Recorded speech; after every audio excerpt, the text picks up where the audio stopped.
In this video I'm going to be talking about Numbers 17, reading about the bronze snake, Balaam and Balak, and I'll end it there.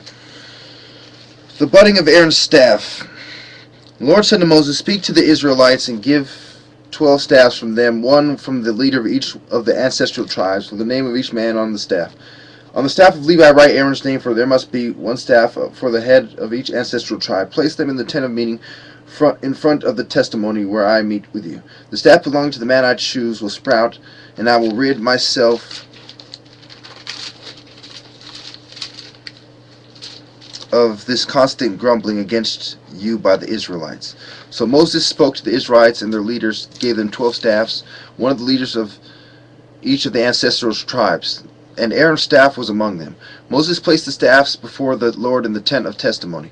The next day Moses entered the tent of the testimony and saw that Aaron's staff, which represented the house of Levi, had not only sprouted but had budded, blossomed, and produced almonds. Then Moses brought out all the staffs from the Lord's presence to all the Israelites. They looked at them, and each took his own staff. The Lord said to Moses, "Put Aaron's staff in front of the testimony to be kept as a sign to the rebellious. They will put an end to their grumbling against me, so they will not die." Moses did just as the Lord commanded him.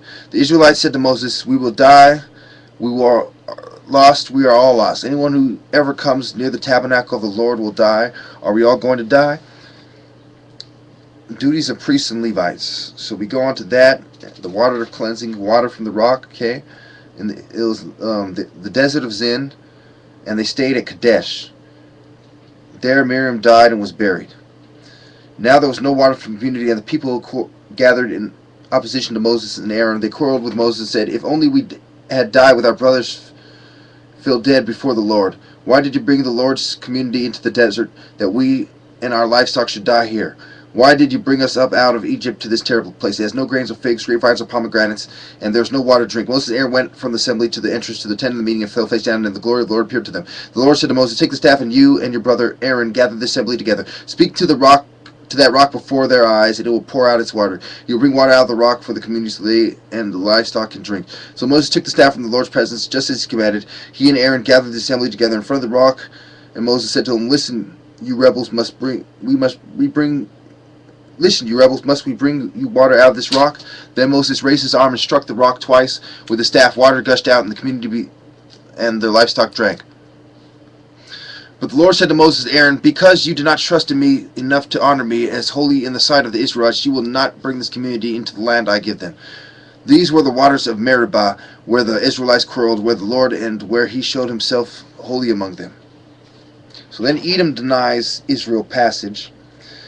The death of Aaron. The whole Israelite community set out from Kadesh and came to Mount Hor. At Mount Hor, near the border of Edom, the Lord said to Moses and Aaron, "Aaron will be gathered to his people, and he will enter the land I give the Israelites, because both of you rebelled against my command at the waters of Meribah. Get Aaron and his son Eleazar and take them up to Mount Hor. Remove Aaron's garments and put them on his son Eleazar, for Aaron will be gathered to his people. He will die there." Moses did as the Lord commanded. They went up Mount Hor to the sight of the whole community. Moses removed Aaron's garments and put them on his son Eleazar. And Aaron died there on top of the mountain. Then Moses and Eleazar came down from the mountain, and the whole community learned that Aaron had died. The entire house of Israel mourned for him 30 days. Ai destroyed. Okay, I'm going to read 21 through 22. Yeah, 21 through 22. And I might get into Balak and Balaam more next video. Okay. When the Canaanite king of Arad, who lived in the Negev, heard that Israel was coming along the road to Atharim, he attacked the Israelites and captured some of them. And then Israel made his vow to the Lord, "If you deliver these people into our hands, we will totally destroy their cities." This Lord listened to Israel's plea and gave the Canaanites over to them. They completely destroyed them and their towns, so the place was named Homra, the bronze snake. They traveled from the Mount Hor along the route to the Red Sea that go around Edom. But the people grew impatient on the way. They spoke against God and Moses and said, "Why have you brought us out of Egypt to die in the desert? There's no bread, there's no water, and we detest this miserable food." Then the Lord sent venomous snakes among them. They bit the people, and many Israelites died. The people came to Moses and said, "We sinned when we spoke against the Lord and against you. Pray that the Lord will take the snakes from us." So Moses prayed for the people. The Lord said to Moses, "Make a snake and put it up on a pole. Anyone who's bitten can look at it and live." So Moses made a bronze snake and put it up on a pole. Then when anyone was bitten by a snake and looked at the bronze snake, he lived. The journey to Moab. The Israelites moved on and camped at Oboth. Then they set out from Oboth and camped in Abraham in the deserts that face Moab toward the sunrise. From there they moved and camped to the Zered Valley, and set out from there and camped alongside the Arnon, which is in the desert extending into Amorite territory. Then the Arnon is the border of Moab, and between Moab and the Amorites, this is what the Book of Wars of the Lord says: Wahab in Supah and the ravines, the Arnon and the slopes of the ravines that lead to the side of Ar and lie along the border of Moab. From there they continued on to Beer, the well where the Lord said to Moses, Gather the people together and I give them Moab. Then Israel sang the song, Spring up, O well, sing it about the well that the princess dug, that the nobles of the people sang, the nobles with scepters and staffs. They then went from the desert to Mattanah, from Mattanah to Nahalel, from Nahalel to Bamoth, from Bamoth to the valley of Moab, where the top of Pisgah overlooks the wasteland. The defeat of Sihon and Og. Israel sent messengers to say to Sihon, king of Amorites, Let us pass through your country. We will not turn aside into any field or vineyard, or drink water from any well. We will travel along the king's highway until we have passed through the territory. But Sihon would not let Israel pass through the territory. He mustered his entire army and marched into the desert against Israel, where he reached Jahaz. He fought with Israel. Israel, however, put him to the sword and took over his land from the Arnon to the Japhok, but only as far as the Ammonites, because the border was fortified. Israel captured all the cities of the Amorites and occupied them, including Heshbon and all its surrounding settlements. Heshbon was the city of Sihon, king of the Amorites, who had fought against the former king of Moab and had taken from all the land as far as Arnon. That is why the poets say, Come to Hebron and let it be rebuilt, let Sihon's cities be restored. Fire went out from Heshbon, a blaze from the city of Sihon. It consumes the Ar of Moab, the citizens of Arnon's heights. Woe to you, O Moab! You are destroyed, O people of Chemosh. He has given up his sons as fugitives and his daughters as captives to Sihon, king of the Amorites. But we have overthrown them. Heshbon is destroyed all the way to Dibon. We have demolished them as far as Nophah, which extends to Medeba. So Israel settled in the land of Amorites. After Moses had sent spies to Jassar, the Israelites captured its surrounding settlements and drove out the Amorites who were there. Then they turned and went along the road toward Bashan. And Og, the king of Bashan, and the whole army marched out to meet them in the battle of Edrei. The Lord said to Moses, Do not be afraid of them, for I have handed over to you with his whole army and this land. Do not do to him what you did to Sihon, king of the Amorites, who reigned in Heshbon. So they struck him down together with his sons and his whole army, leaving no survivors, and they took possession of his land. Balak summons Balaam. When the Israelites traveled to the plains of Moab and camped along the Jordan across from Jericho, now Balak, son of Zippor, saw all the Israelites had all that Israel had done to the Amorites.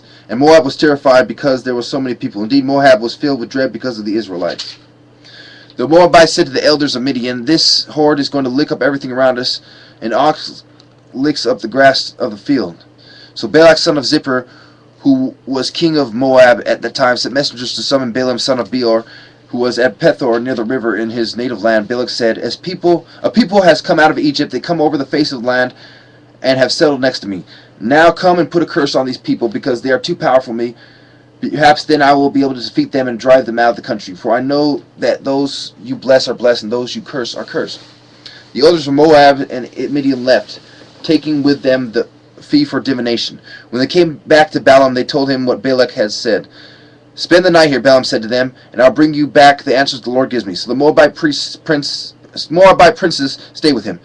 God came to Balaam and asked him, Who are these men with you? Balaam said to God, Balak, son of Zippor, king of Moab, sent me this message. The people that has come out of Egypt covers the face of the land. Now come and put a curse on them for me. Perhaps then I will be able to fight them and drive them away. But God said to Balaam, Do not go with them. You must not put a curse on these people, because they are blessed. The next morning Balaam got up and said to Balak's priests, Go back to your country, for the Lord has refused to let me go with you. So the Moabite princes returned to Balak and said, Balaam refused to come with us. Then Balak sent other princes, more numerous and more distinguished than the first. They came to Balaam and said, This is what Balak, son of Zippor, says. Do not let anything keep you from coming to me, because I will reward you handsomely and do whatever you say. Come and put a curse on these people for me. But Balaam answered him, Even if Balak came me his palace filled with silver and gold, I could not do anything great or small to go beyond the command of the Lord my God. Now stay here tonight as the others did. I will find out what else the Lord will tell me. That night God came to Balaam and said, Since these men have come to summon you, go with them, but do only what I tell you. We'll continue on Balaam's donkey next video.